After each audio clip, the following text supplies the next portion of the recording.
Hola a todos, somos Perspectiva Austral y nos vemos nuevamente en este capítulo para conversar e intentar explicarles a las personas que no están al tanto de los proyectos anteriores, de la Constitución vigente, ni del anteproyecto constitucional presentado hace unos días por la Comisión de Expertos. En este capítulo vamos a analizar un concepto que se ha instalando dentro del mainstream media respecto a que los bordes constitucionales estarían incluidos en nuestra constitución vigente. Y vamos a analizar brevemente de que por qué, a mi juicio, eso es una interpretación maniquea de lo que es el anteproyecto con sus respectivos bordes relativo a la Constitución vigente, que deja mucho más claro las situaciones que vamos a ver. El borde número 1, que vemos aquí en negro, establece que Chile es una república democrática y cuya soberanía reside en el pueblo. Vamos a detenernos un poco en esto respecto al concepto de democracia. En la Constitución rechazada, como vemos aquí, se establece que Chile es una república en el artículo 1, numeral 2, que es solidaria, inclusiva y tenemos una democracia paritaria. Podríamos decir que efectivamente hay una república y hay una democracia. En nuestra Constitución vigente, en el artículo 4, se señala que Chile es una república democrática y en el quinto, que la soberanía reside esencialmente en la nación. Ahora, si vamos un poco al concepto de teoría del Estado de elementos del profesor Patricio González Marín, vemos que el pueblo es una etapa previa a la nación. Entonces vamos viendo que Chile es una república democrática, la soberanía reside en el pueblo, nos dice el documento del anteproyecto. La Constitución rechazada nos dice que la soberanía reside en el pueblo, pero nuestra Constitución vigente tiene una gran diferencia. La soberanía reside en la nación.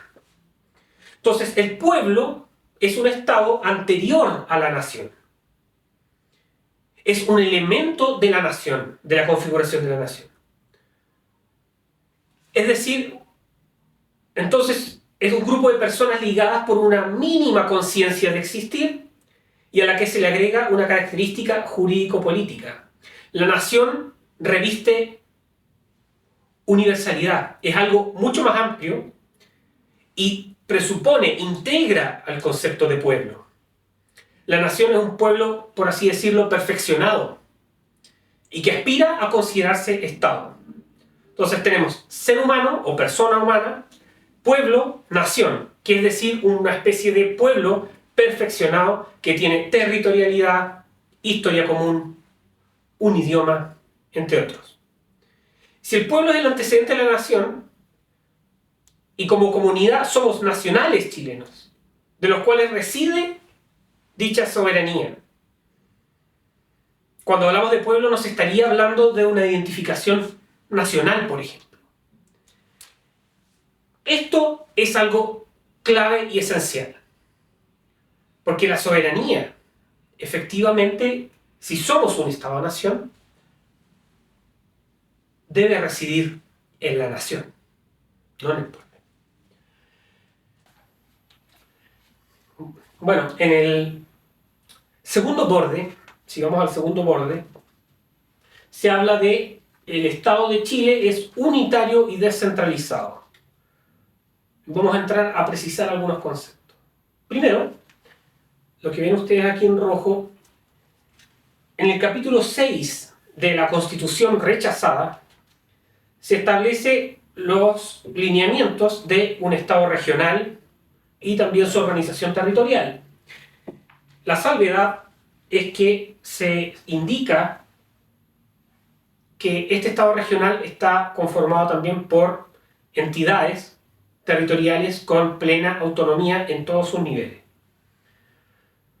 Cuando aquí, en el anteproyecto constitucional de los expertos, se señala que hay un Estado unitario descentralizado, no establece qué es lo descentralizado dentro de los ámbitos del Estado unitario.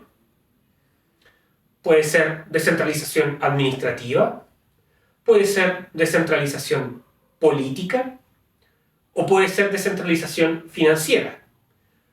Si no lo establece, podemos inferir que la descentralización va a ser total y por lo tanto estaríamos en un estado intermedio, camino hacia el estado regional, alejándonos a la concepción de estado que tenemos actualmente, ¿ya?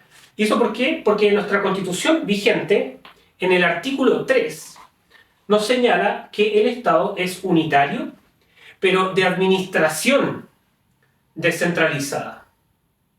Eso es lo que dice nuestra constitución vigente. Entonces, ojo aquí, estamos en el camino hacia un estado regional, sin decirlo, es decir, se abre la puerta, porque tenemos estos tres componentes que no están dichos cuál es el grado de descentralización, si es administrativo, financiero o es político también. Todas o alguna, etc. Esos límites no están establecidos. Claro, un Estado unitario además da un Estado regional, donde las regiones gozarán de autonomía para decisiones políticas o legislativas. Ese es el camino hacia un Estado regional. Y tampoco se precisa de que eso va a estar sujeto como a lo que señale o precise después el legislador. A estos tipos de estados se les llama estados compuestos y pueden ser federales o regional. Claro, tiene más cercanía a los ámbitos de poder, hay aumento de los costos económicos, ojo con eso, aumento de los costos económicos, repercusión en obligaciones tributarias del ciudadano. Y además, la evidencia mundial nos muestra que un aumento excesivo del Estado, eso implica que no hay una correlación directa con la mayor eficiencia en la administración pública, que es lo que demandan todos los chilenos hoy. Así que mucho ojo con la concepción de eventual puerta abierta hacia el Estado regional. Nosotros sabemos que en Chile gran parte de las fuerzas políticas de la izquierda buscan ir hacia ese camino, de establecerlo. Sabemos, con las reformas que se están presentando en la actual administración, que se busca que los gobiernos regionales se endeuden. En el anteproyecto constitucional, en la constitución rechazada por la mayoría de los chilenos, se podían endeudar los gobiernos regionales, se podían endeudar los municipios, y ya sabemos las graves consecuencias que tiene eso en temas financieros, en temas de aumentos de tributos, por ejemplo, cuando se le da plena autonomía para que las regiones o las municipalidades entreguen y establezcan sus propios tributos. Así que ojo ahí, tengan mucho ojo con este argumento. Y ese es uno de los argumentos de por qué decimos que el Estado de Chile unitario y descentralizado es más parecido al proyecto rechazado que a la Constitución vigente. Lo mismo con el artículo 1. Si llegaste hasta esta etapa del video, te pido por favor que le des me gusta y compartas con las personas. No te costará más de 3-4 segundos. Te lo agradeceremos mucho desde Perspectiva Austral. Vamos al límite tercero.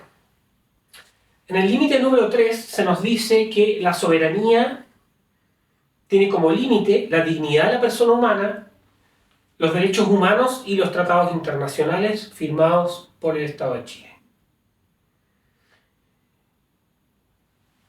En la Constitución rechazada, esta que rechazaron la gran mayoría de ustedes, se señala en el artículo número 2 que el límite de la soberanía son los derechos humanos.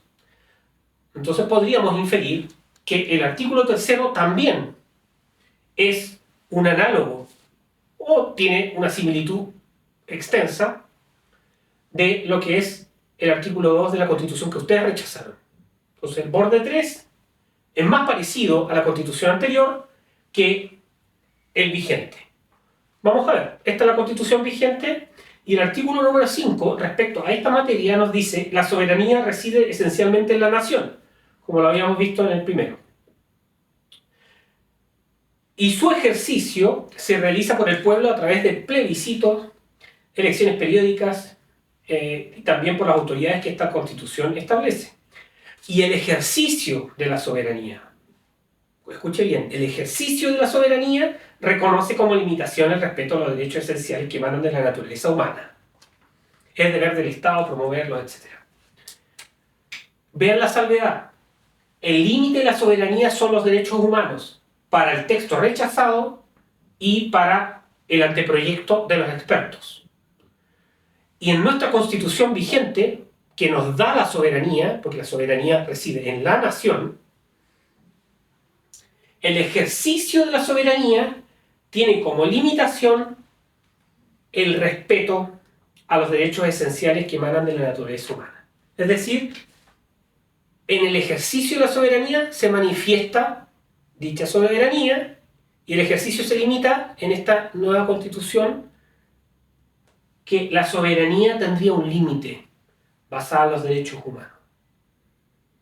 Y eso sería, si los derechos humanos se establecen a nivel internacional,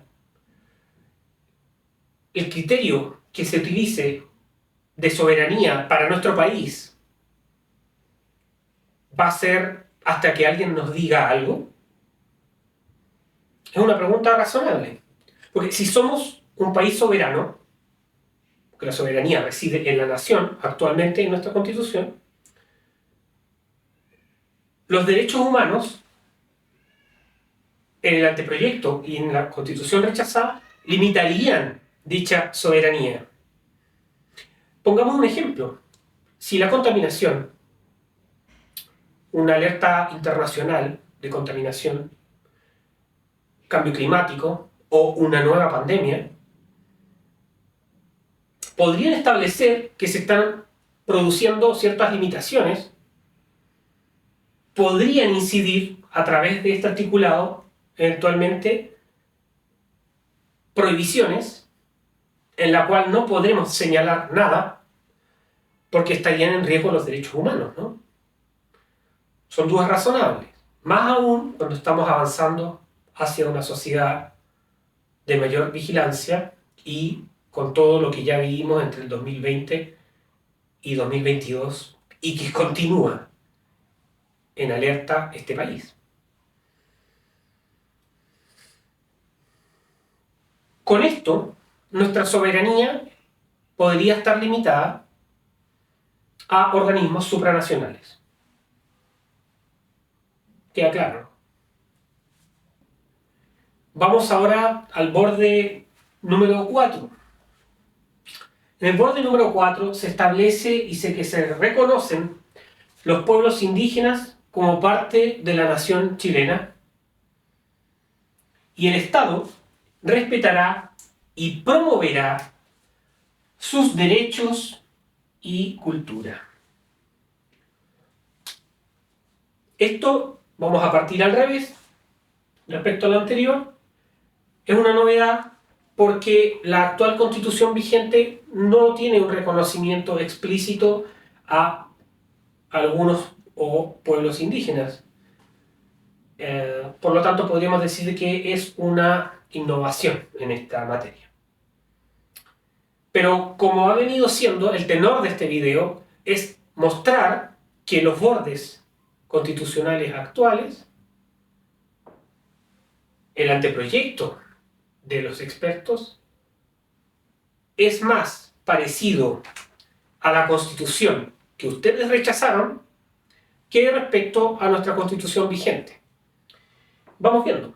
El artículo 5 de la Constitución que ustedes rechazaron habla de la coexistencia de los pueblos. Ustedes entenderán de que efectivamente se establecía un Estado plurinacional, pero independiente de ese tema, habla ya de una coexistencia de los pueblos, un reconocimiento. Y en la Constitución vigente no lo tenemos, y en el borde se señala que hay un reconocimiento a los pueblos indígenas por parte de la nación y el Estado respetará y promoverá sus derechos. Entonces tenemos que hacer algunas preguntas aquí, sobre todo para los expertos y los legisladores y los abogados que se dedican a esta materia principalmente. ¿Cuáles son esos derechos? ¿Cuáles son? ¿Cómo se financiarían? ¿Cómo financiamos nuevos derechos para un grupo determinado? Y si se habla de los pueblos indígenas, ¿cuáles pueblos indígenas? No se indica tampoco, no se precisa. En este proyecto, al menos, se indicaba cuáles eran los distintos pueblos indígenas, que en este caso hablaban de naciones, pero hablaba cuáles eran los pueblos indígenas en la Constitución que ustedes rechazaron. Aquí no se dice, habla de los pueblos indígenas en general, no dice cuáles son.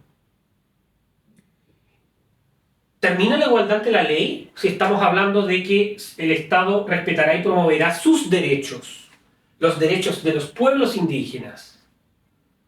¿Qué pasa con los no indígenas? Van a tener menos derechos en este caso, ¿no?